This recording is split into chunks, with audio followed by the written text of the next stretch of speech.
हो चुके हैं और इससे पहले हमारे जन टीवी संवाददाता अनिल सैन ने आज प्रदेश अध्यक्ष भाजपा मदन लाल सैनी से खास बातचीत की।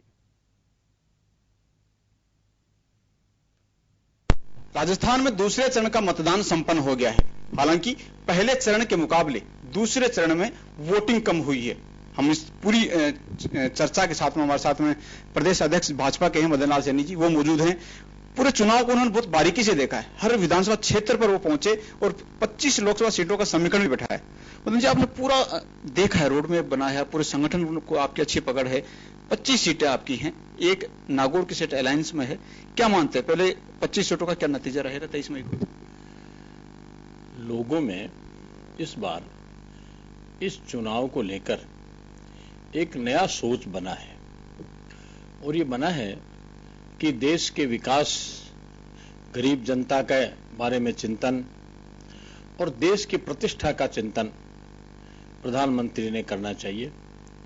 जो प्रधानमंत्री पहले रहे वो इस प्रकार का करने में असमर्थ रहे। इस बार जब उनको लगा कि प्रधानमंत्री नरेंद्र मोदी जी एक पूर्ण बहुमत की सरकार के प्रधानमंत्री के रूप में काम कर रहे हैं, तो उनसे अपेक्षा भी थी कि वो उन मुद्दों को हल करें जिनकी देश आवश्यकता महसूस करता है। इसके लिए गरीबों के लिए उन्होंने आवास योजना है, गैस की योजना है, बीमा की योजना है, आयुष्मान भारत की योजना है, ये सारी योजनाएं उन्होंने दी। तो इस कारण से गरीबों का चिंतन हुआ, देश का चिंतन हुआ, देश में डेवलपमेंट खूब हुए, रोजगार के साधन उपलब्ध हुए, सड़कों का जाल बिछा। और दूसरा महत्वपूर्ण जो काम हुआ कि विश्व में भारत की प्रतिष्ठा चरम पर पहुंचाने का प्रयास उन्होंने किया।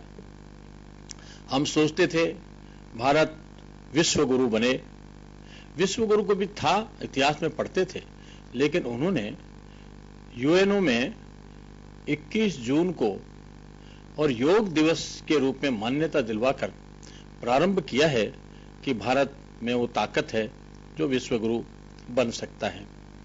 इसके साथ ही भारत से डरकर, कभी कहते हैं चीन ने दीवार बनाई थी, यानी हमारी क्षमता थी सामरिक, उस सामरिक क्षमता को दोबारा दुनिया को मनवा लेने का काम यदि किसी ने किया तो प्रधानमंत्री नरेंद्र भाई मोदी की सरकार ने उन्होंने किया। बिल्कुल आप सही कह रहे हैं, देश नहीं विदेश में भी एक जलवा रहा है। लेकिन इस बार का चुनाव अगर देश भर में देखें, कैंडिडेट नहीं देखा लोगों ने, सिर्फ मोदी चेहरा देखा और मोदी चेहरा देखते हुए कमल पर उन्होंने अपनी मोहर लगाई है। काफी विकास विजन हो, राष्ट्रवाद की बात की जाए, यहां तक कि देश की सुरक्षा को लेकर भी पीएम नरेंद्र मोदी ने काफी कुछ काम किए। तो जनता के बीच में मैसेज है कि सिर्फ मोदी। आदमी, लोग काम करने वाले दमदार आदमी को पसंद करता है, मनुष्य का स्वभाव है। एक प्रधानमंत्री के रूप में, एक व्यक्ति के रूप में उन्होंने जो प्रसंग ऐसे खड़े किए कि जिसके कारण से लोगों को लगा कि आदमी बात नहीं करता है, काम भी करता है। पहली बार देश के अपमान का बदला शत्रु की सीमा में घुसकर लेना, ये पुराने जमाने में इतिहास की बात हो गई थी, जिन्होंने वर्तमान में इसको साबित किया। अपमान देश का पहले भी हुआ, जब बम ब्लास्ट हुआ बंबई में, हमारे सैनिकों के सर काट कर ले गए, तब भी हमारा अपमान हुआ देश का। बम की घटनाएं और भी हुई, और भी ऐसे प्रसंग आए जब देश का अपमान हुआ। देश की सेना तो तैयार थी अपमान का बदला लेने के लिए, लेकिन हमारे शासनकर्ताओं में किसी कारण से साहस नहीं था, हिम्मत नहीं थी। वो डरते थे दुनिया से कि पता नहीं क्या हो जाएगा, हम सेना को पूरी छूट दे देंगे। तो नरेंद्र मोदी जी ने आने के बाद जब ऐसे प्रसंग आए जहां देश के स्वाभिमान का सवाल खड़ा हुआ, वहां सेना को पूरी छूट दी और उनको जिस प्रकार से एक्शन लेना चाहिए था, देश अपेक्षा करता था, उस अपेक्षा पर वो खरे उतरे। इसलिए मुझे लगता है कि देश का नौजवान हो, देश का वो गरीब तबका हो, वो मध्यम वर्ग हो, वो सब ये महसूस करते हैं कि मोदी जी के आने के बाद न केवल देश की सुरक्षा, समृद्धि पर ही चर्चा की गई, अपितु गांव के गरीब आदमी के बारे में भी उन्होंने चिंतन किया। इसलिए सारे लोग मिलकर मोदी जी को पुनः प्रधानमंत्री बनाना देखना चाहते हैं और वो चाहते हैं कि मजबूत प्रधानमंत्री देश को मिले, मजबूर प्रधानमंत्री न मिले। इसलिए मोदी जी को सब लोग लाइक कर रहे हैं। इसमें उम्मीदवारों की भी अपनी भूमिका होती है, संगठन के काम के भी अपनी भूमिका होती है। ये सारी भूमिकाएं मिलकर ही किसी काम में विजयश्री प्राप्त होती है।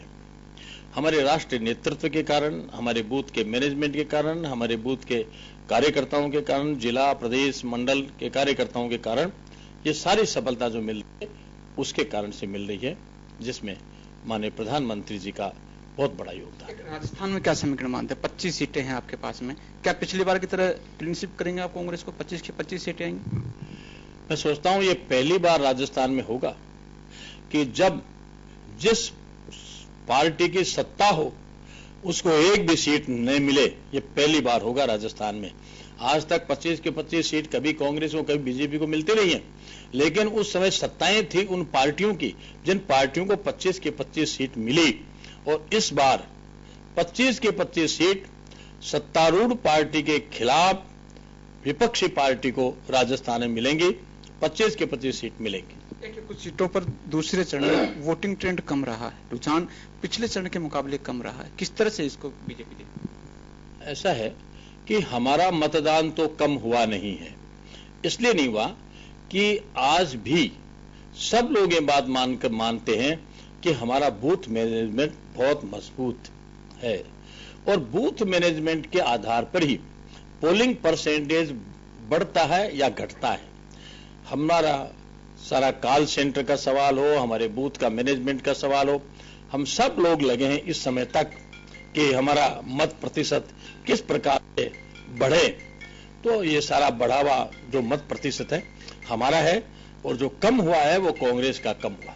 बिल्कुल दावा यहाँ पर प्रदेश अध्यक्ष मदन लाल सैनी जी ने किया है कि 25 की 25 सीटें भाजपा के खाते में यहाँ पर आ रही हैं। और एक बार फिर से मोदी लहर कहें या मोदी का वेव कहें, क्योंकि डिसीजन लेने का जो will power PM Narendra Modi का रहा है, युवा वर्ग खासतौर से काफी अटैचमेंट में रहा है। तो ऐसे में राजस्थान क्लीन स्वीप करेंगे और साथ ही अब देश में भी बीजेपी की सरकार बनाने का दावा कर रहे हैं। कैमरामैन श्याम सुंदर के साथ अनिल सेन, जनटी न्यूज जयपुर।